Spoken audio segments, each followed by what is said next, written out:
Waalaikumsalam warahmatullahi wabarakatuh. Sahabat Kukuruyuk, dimanapun Anda berada, kali ini kita akan bersama-sama lagi bareng dengan saya Icul. Ini adalah edisi spesial Q&A. Pertanyaan-pertanyaan tentang permasalahan rumah tangga. Wah, judulnya luar biasa. Kali ini kita masih tetap didampingi oleh Kiai fenomenal kita, yaitu beliau adalah Kiai Khairul Amin SAG Al-Hafidh. Sehat toh Yai? Alhamdulillah. Masih tetap semangat Yai? Insyaallah Tidak kapok nggih? Tidak, Ya, insyaallah. tetap bersama dengan Kukuruyuk.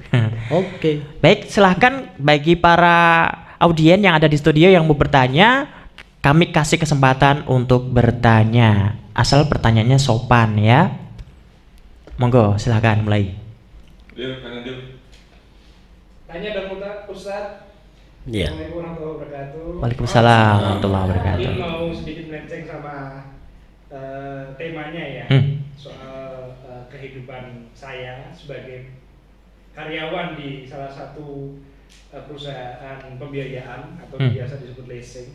Itu kan sering dikaitkan dengan riba. Nah, sebenarnya apakah berdosa kita menerima gaji dari hasil riba kalau memang riba dari perusahaan leasing itu, atau bagaimana Ustaz? Gaji yang saya dapatkan setiap bulan ini. Terima kasih Ustaz. Jadi pekerja di tempat leasing atau pembiayaan, apakah berdosa menerima gaji dari perusahaan, di mana perusahaan leasing selalu terkait atau dikait-kaitkan dengan riba?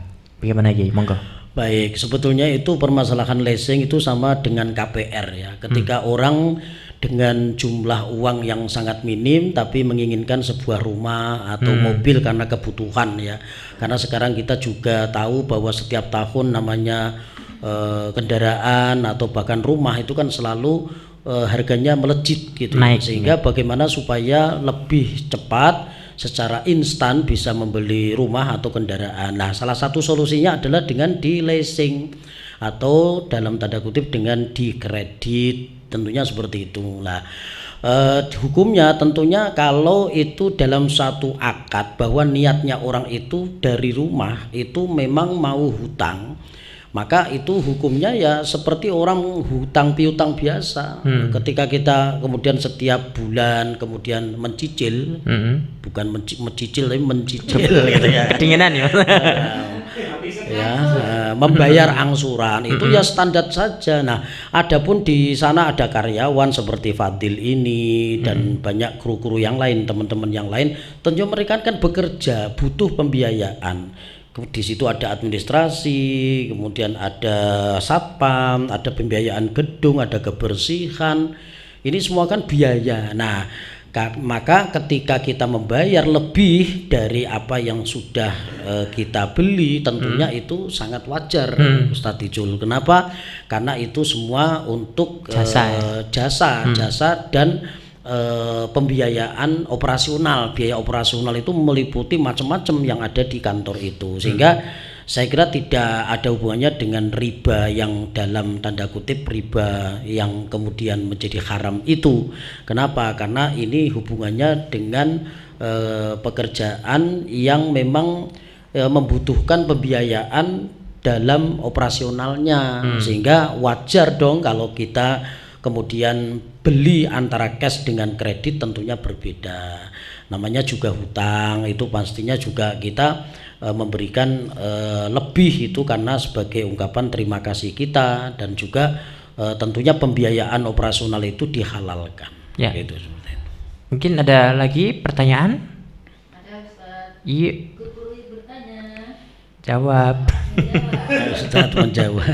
Perbedaannya uang suami dengan uang istri. Bagaimana hukumnya kalau suami berhutang kepada istri? Apakah sang istri berhak menagihnya, sedangkan si istri gengsi minta uang kepada suami?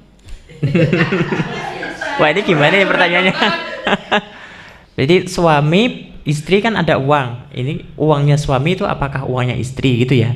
Terus bagaimana hukumnya menagih jika suami itu punya hutang sama istri, Ya. istri menagih uang dari suaminya itu, padahal suami gengsi minta ke Istri gengsi minta ke suaminya gitu. Ya, sebetulnya memang tergantung akadnya. Jadi kalau akadnya itu seorang suami pinjam sama istri, ya sudah, itu merupakan pinjaman. Hutang ya berarti. Ya, tetap hutang. Jadi sebetulnya begini, kalau toh kemudian seorang istri merelakan atau mengikhlaskan hutang itu, maka itu menjadi kebaikan seorang istri gitu ya. Dan itu tentunya harapan seorang suami yang punya hutang. Berarti uang istri itu juga uang suami ya. Cuman asal ya sebenarnya gini. Jadi ketika seorang suami ini kan kadang-kadang juga ekonomi itu kadang naik turun. Memang dunia kan seperti itu. Wa tilkal ayyamu nudawiluha bainan nas. Pada hari itu kami putar roda kehidupan manusia, ada kalanya di atas, di bawah, kadang di tengah, kadang punya duit, kadang pokcu. Tahu ya pokcu ya? Pokcu itu ya pokoknya lagi bokek seperti itu. Dalam bahasa orang Bali itu bokek atau pokcu itu tadi. Lah, dari mana nih? Maka kadang-kadang suami butuh modal, kemudian istri mensupport ya. Mas wis nganggo duitku sik nyoh 10 juta misalnya gitu ya. Nah, tapi karena suami ini keenakan ya, kadang-kadang terus bablas. Nah, ini hal yang tidak baik dalam kehidupan berumah tangga ya. Seharusnya ketika suami punya hutang dengan istri, ya sudah dicatat saja, ditulis. Cuman begini, dalam hal rumah tangga ini kan memang di Jawa ini ada istilah garwo itu ya, si garaning nyawa. Seperti tadi sering kita ulang, seneng dipikul bareng, rekoso dipikul bareng. Namanya juga garwo gitu ya. Nah ini maka kalau memang seperti itu kan, kalau memang suami belum punya uang untuk mengganti, alangkah baiknya seorang istri itu ya sabar, mengikhlaskan ya. Kalau mengikhlaskan itu adalah hal yang terbaik gitu ya. Sesuatu yang mulia, menjadi kemuliaan seorang istri itu pasti dia mempunyai hati yang seluas samudra. Pembelaan ini ya, pembelaan. Oh bukan. Jadi sebetulnya kalau memang akadnya nikah, tetap itu memang harus dibayarkan. Karena apa? Karena memang akadnya seperti itu. Maka kalau bisa ya sejak awal itu ketika istri memberi itu akadnya itu jangan abu-abu ya. Kalau pinjem ya pinjem, ngasih ya ngasih. Andai kata nanti misalnya dikembalikan, ya Pak kagu bareng-bareng lah, itu malah lebih bagus. Karena jadi kan kebanyakan gini loh ya. Kalau uang istri itu bukan uang suami. Kalau uang suami sudah pasti uang istri. Iya, memang dalam syariat uang suami itu uang istri ikut memiliki, tapi uang duitnya istri adalah duit-duitnya sendiri. Tapi mestinya juga ketika tega seorang istri ketika melihat suaminya itu lagi kesusahan, ya monting dan kemudian dapat PHK misalnya. Seperti kemarin waktu pandemi itu kan banyak yang ter-PHK. Sementara istrinya misalnya kerja di kantor menjadi lurah atau pejabat kelurahan atau pejabat kecamatan.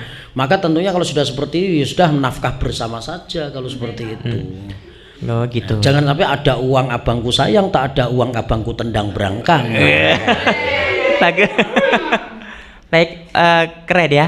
Ada pertanyaan lagi? Oh ada, monggo. Assalamualaikum warahmatullahi wabarakatuh. Waalaikumsalam warahmatullahi wabarakatuh.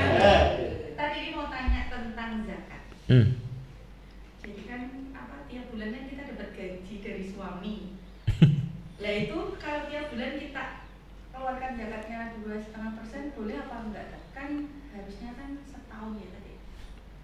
Sesuai memenuhi nisabnya itu. Kan setahun. Sama cara menghitung zakat emas.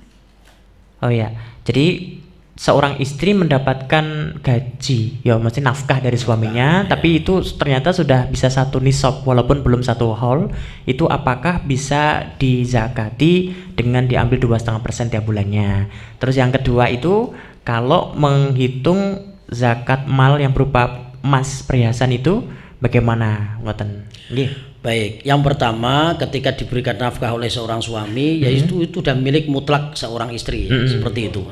Kemudian yang kedua, ketika dibelikan emas kemudian dimiliki gitu ya, maka dia tergantung kalau emasnya itu sudah sampai 1 nisab ya, 1 nisab itu ya sekitar 85 gram. Itu yang tanya ternyata lebih pintar daripada yang ditanya. Boleh Karena tiap sebetulnya bulan? tanya itu ngetes sebetulnya.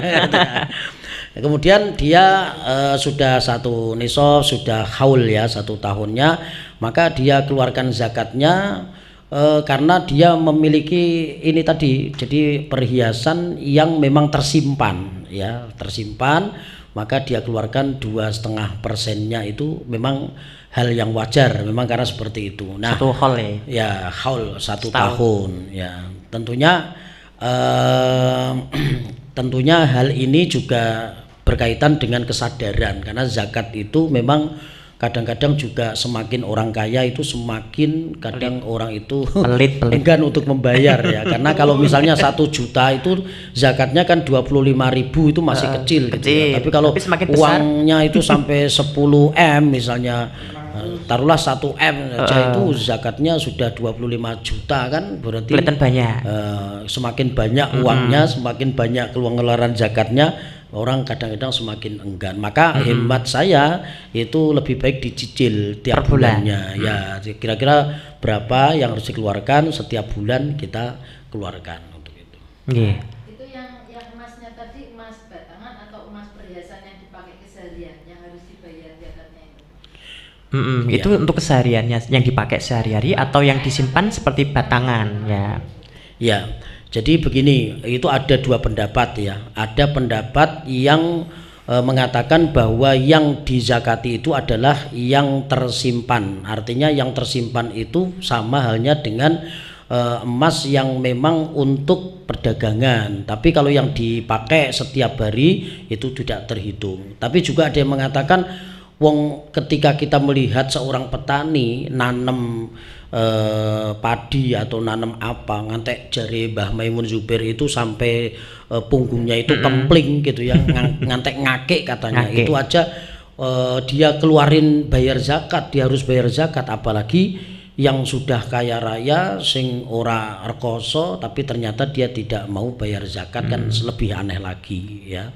Jadi sebetulnya 2,5% itu adalah nominal yang sangat minim sekali ya, karena mereka yang bekerja di kebun itu mempunyai penghasilan zuru gitu ya, atau harta ini dari sebuah tanaman itu aja, mereka hasil dari itu aja sampai 10%. Kan ini berarti seperti dalam tanda kutip kok malah enak yang perdagangan atau emas kan hanya 2,5%, tapi sementara yang tanaman itu malah justru 10%.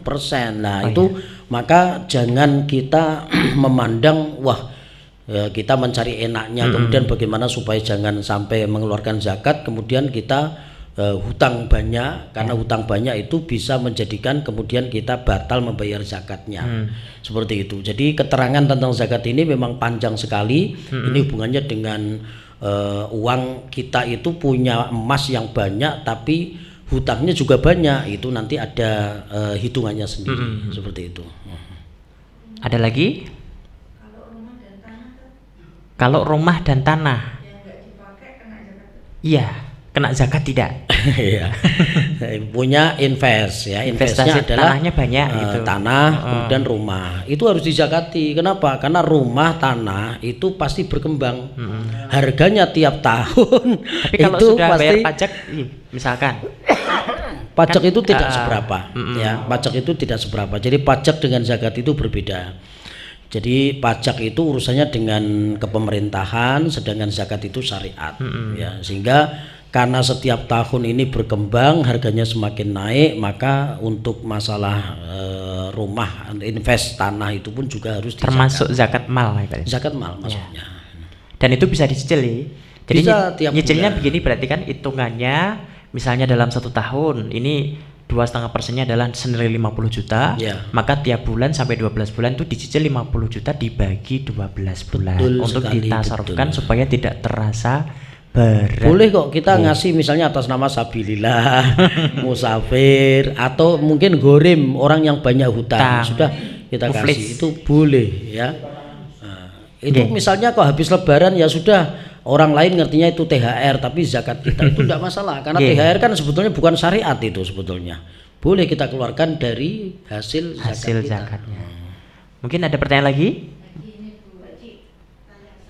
Waalaikumsalam warahmatullahi wabarakatuh. Bagaimana hukumnya kalau suami istri, suaminya tidak mau diajak ngobrol sedangkan istrinya pengen ngobrol? Ceritanya ini ada pertanyaan. Mungkin suaminya pendiam ya. Jadi ada suami. Ya, kukuruyuk ya, sahabat kukuruyuk ya, ini ada suami yang pendiam nggak mau bicara gitu kan. Jadi seorang istri mau ngajak bicara suami tapi suaminya tidak mau bicara. Ini bagaimana ini hukumnya? Ya. Baik, jadi inilah setelan rumah tangga satu dengan yang lain itu berbeda. Jadi mimbar ini, meja kukuruyuk ini bisa menjawab pertanyaan rumah tangga tapi tidak bisa menjamin menyelesaikan rumah tangga. Ya. Hanya menjawab saja. Ya, karena yang menyelesaikan adalah masing-masing yang mempunyai keluarga itu sendiri. Nah, kita akan coba jawab bagaimana dengan seorang istri ketika mau ngajak ngobrol. Kan ingin ini, kadang-kadang istri kepengen curhat, kepengen didengerin sama suami. Harapannya suami memberikan solusi, tapi ternyata suami ketika dijak ngobrol satu lagi ora mood ya, lagi nggak mood, banyak masalah, lagi berdedek dan sebagainya. Maka kalau seperti itu ya suami itu dilihat keadaannya. Kalau pas lagi guyon, lagi happy, ya sudah kita ajak ngobrol. Tapi kalau lagi itu tadi nggak mood ya kita harus mengendalikan ya diri kita untuk tidak nimbrung di situ, khawatir kadang-kadang urusan di luar itu kebawa di rumah tangga.